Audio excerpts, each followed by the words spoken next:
After 2016, what is IBPAP's plan?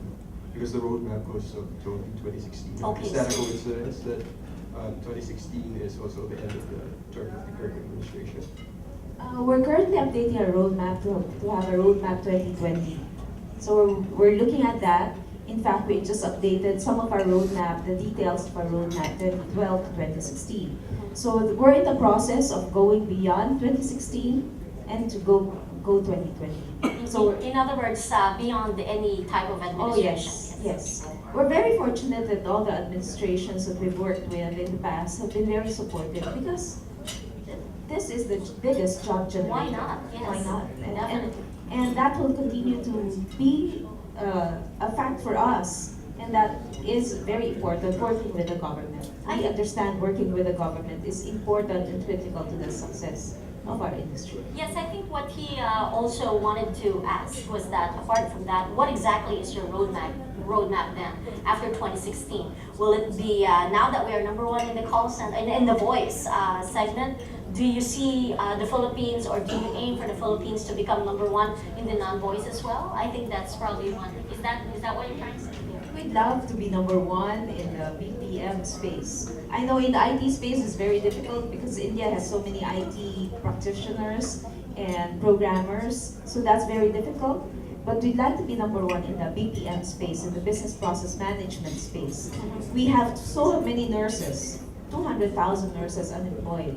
And in the healthcare sector, we do need a lot of associates related to nursing.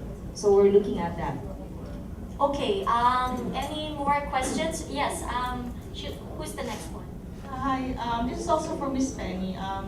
Because remember, there's about the K to 12 and for the job placements. Don't you think you can tie up with the government about offering your classes so that, because there's some vocational classes going on, like in the States, they're planning to do it like in the US, that you don't have to go to college, you can just work directly after high school. Maybe you can offer your courses or tie it up with TESDA so that the other students can see it as a viable option. Actually, thank you. I love the question. Thank you for that question. Actually, our service management program is offered at the college level and grades 11 and 12. So it's already there. It has been piloted in one school for grade 11 and 12. Which school is this? Asia Pacific College. Asia Pacific College. And their students are from the Alternative Learning System, the ALS, and they finished the 2 years already. The 11 students who started with the service management program, some of them have done their internship already in one company and they are graduating already. So if you take a look at the K to 12 law, under the section on curriculum review, the Business Process Outsourcing Association is there named to be part of the review committee. So we get involved. We volunteer to get involved. That's good to know, and I think just to put a little bit more point or emphasis on that is that more than the vocational, I think, is that we need to go one step higher because our competitors all over the world are already talking about the latest in technology, the latest in what they can offer to the customers worldwide. And more than the vocational courses, I think we have to upgrade the tertiary level courses so we are able to compete and hold our own to that. So any other questions? Hi, I'm Ian. Regarding the including it in the curriculums, of course, one of your target is to be number one in non-voice or the back office, and one of the things that is needed here is investment, right? There are a lot of Filipinos who would like to invest in the BPO sector, but they don't have any knowledge about this. Talking about the education, do you have any crash course or any course that would teach these investors or teach these Filipinos who would like to invest in the BPO and how they could gain knowledge in the operations and management of this business? There's no course in that, but they can come to us. They can contact IBPAP and we can discuss this with them. That's how some of the Filipino entrepreneurs come. They decide to put up their own, or they may decide to put up their own. One of the first things is they ask the association and we give them an overview on how to start it. In some of the sectors in our industry, there are a lot of SMEs. particularly in the software development sector. They can just approach IBPAP. Okay. Yes, Andrey, go ahead. Yeah. Yes. I just want to suggest to IBPAP, to you, if it's necessary to this kind of entrepreneurs who are ready to start their own business and who are ready to invest some money, I think we, from another side, can help them, and we can discuss, I think, in the future, some kind of program when we will provide them for trial period, probably for 1 year, to solution, and it will help them not to spend the money, a lot of the money on the initial stage for IT solution, but try their business skills. And if they achieve success, okay, let's work on it. Okay, it will help to save some money for this investment. That's very encouraging. That's wonderful, actually, coming from a multinational company willing to aid new startups or new investors and being able to partner with them. Is that what you're saying? I just some of years ago was been the same entrepreneur in Russia. I had my own small call center, and I know when you take money from your own money, it's not a loan, it's something, it's your own money, and you understand that you might lose it. And That's correct. The you risks think are so great. about each peso if it's working in your currency. Okay, so there's one more question over there. Yes, please go ahead. In the manufacturing industry, one of the challenges that we saw and we're currently facing is the shift of customers to using voice to not voice. Do we see this to be a trend that will improve drastically over the next few years? Because for a durable, people would still prefer to call the call center, right? Rather than using the technology of chat, email, even if you offer those services. Do we see any trend that this would improve in the near future? I think it's happening right now. So, but Raj, you wanted to say something? Yeah, it's a really interesting question. I mean, I think the key thing that we're seeing in the industry is more and more organizations are realizing they have to cater to with a variety of channels to their customers' needs. And that means not forcing the customer down your preferred choice, but allowing the customer to choose how they want to interact with you. So, whilst a lot of organizations don't use things like web yet, or even web chat, they use web chat or video, that's certainly the direction that organizations are starting to consider how they can cater for that. And over time, I think what you're going to see is, as we found with our surveys and talking to our members, is all your channels are going to be increasing. So you'll probably end up getting more calls as you get your customers start to realize you can get better value services from you. You'll see more web interactions, you'll start integrating video. So across the board, I think the key thing is really just find out what your customers' needs are, give them what they want, rather than trying to push something or impose something on them. Excellent point. Go If ahead. I can add, I met last month with a guy, one of the largest call centers. I think he has 20,000 people are here or so. Very intense billionaire type. Not that I'm meeting billionaires all the time, but just these days more and more you do see these types of individuals in Philippines, so it's very exciting. But what these guys are saying is that more and more of their services are moving to non-voice type platforms. And his organization, this is the direction he is focused on. And I know others here, one 24/7, I think they made some announcement that they will downsize their voice work to focus on technology services, which many of the companies now prefer because they're less expensive and other reasons. So I think that is something that will be faced with in the industry here, that this movement. So this is another threat and another reason why Penny is going to continue doing her great work and moving the industry into these higher value type services. It's a comment and a question, just taking off from the previous questions, wherein how do we maintain the competitiveness of the Philippine BPO industry? I've also seen it from its inception in the mid-90s, being one of the first to work with BPO companies in the Philippines. And what I've noticed that if you look at today's situation, I think we have all the major elements. It's heartening to know what Ms. Penny said about, education now being given emphasis for call centers. You have major players like LODA coming in and the other organizations. What I'm looking for, and I don't know how the panel will comment on this, there doesn't still seem to be a holistic program to promote the BPO industry or the Philippines as a BPO destination worldwide. Yes, there have been trade missions, yes, there's been a lot of, but there's not even a government agency who's supposed to take care of us. So the comment is that how can we talk about fending off competition from Africa, South America and stuff, and how do we encourage more people to put up call centers when there isn't even a holistic government program that says, all right, come to the Philippines and, we have a very good BPO program here. Is that correct? There's okay.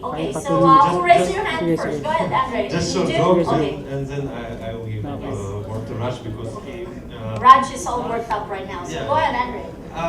once I first time visited Philippines, I have met Giorgio Urigan, and he showed me a presentation. It was two first slides. The first slide, picture like we can see here, picture of Metro Manila, big buildings, business city, and the second picture, the beach of Boracay. I think it's the best promotion to people who see what's the good place here and. Okay, I think the first question is really on who is our biggest competitor at this time. And so I think what they wanted to hear is like to identify who among those that want, to take the title away from the Philippines. So any of you can answer that. And number two, directed specifically for IBPAP, for Penny, right? Okay, so guys, does anybody is in agreement as to who is probably the nearest? I think this is significant in the light of the looming ASEAN integration of 2015. We don't even have to look as far as South Africa or Europe because when the ASEAN integration comes, all the borders will be lifted.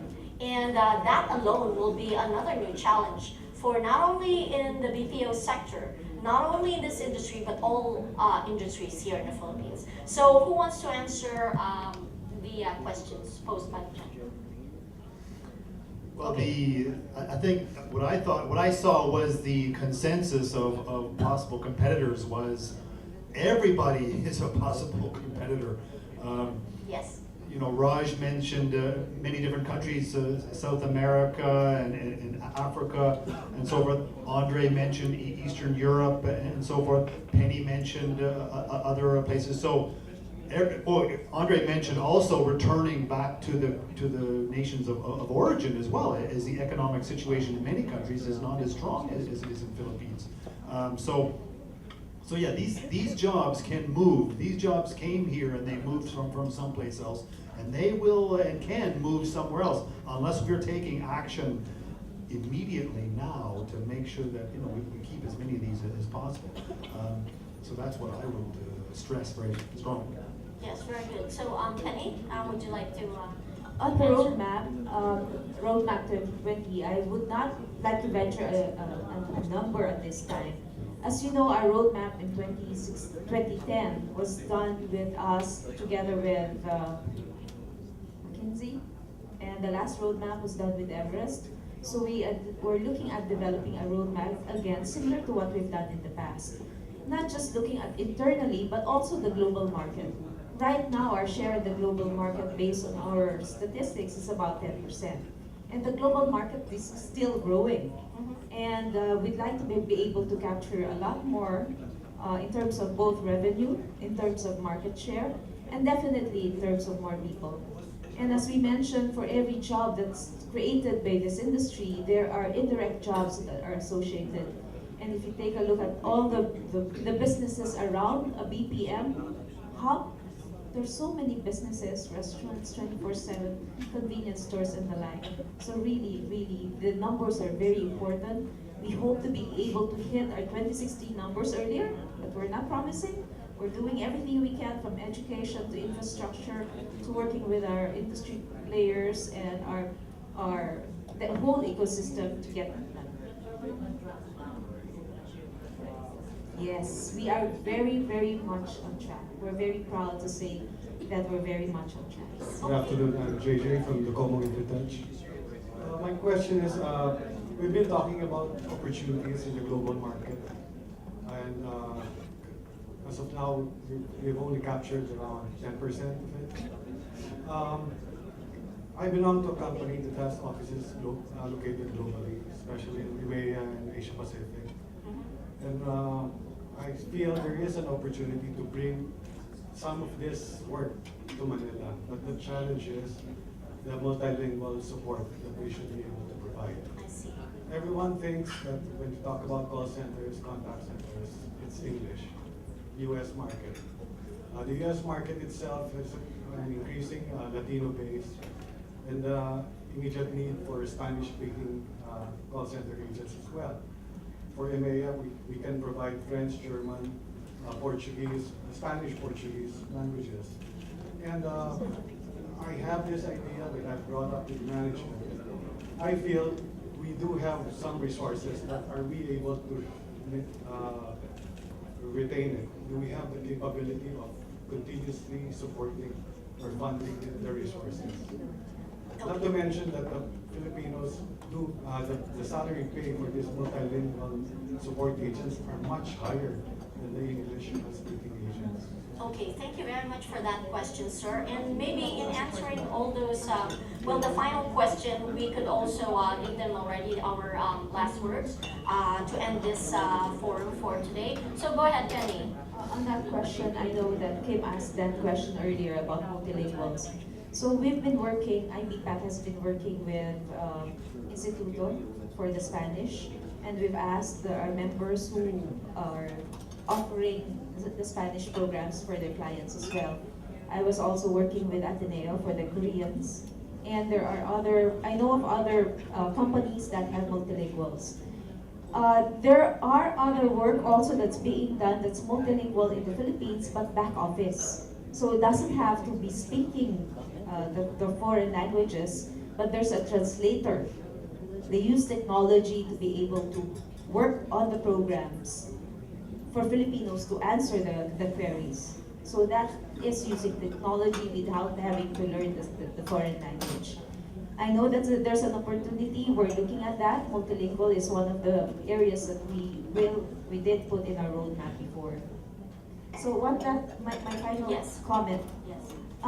As you can see, the industry has developed programs for us to be able to continue to grow and meet the challenges in terms of demand. Qualified supply to meet the demand. And we've been saying to our partners, our industry partners, we have developed this together with the academia. So, for it to be successful, the companies need to get involved. Each school has to have a partner company, so that when there is a need for the practitioners to teach, and even just be guest lecturers, they can tap us, industry, to be speaking in front of the students. And what is the best way to learn but hearing it from the practitioners? So we have this program, and we've been telling our industry members, our industry partners, please get involved. Because if you don't want to get involved, you have no right to complain. The answer is with us.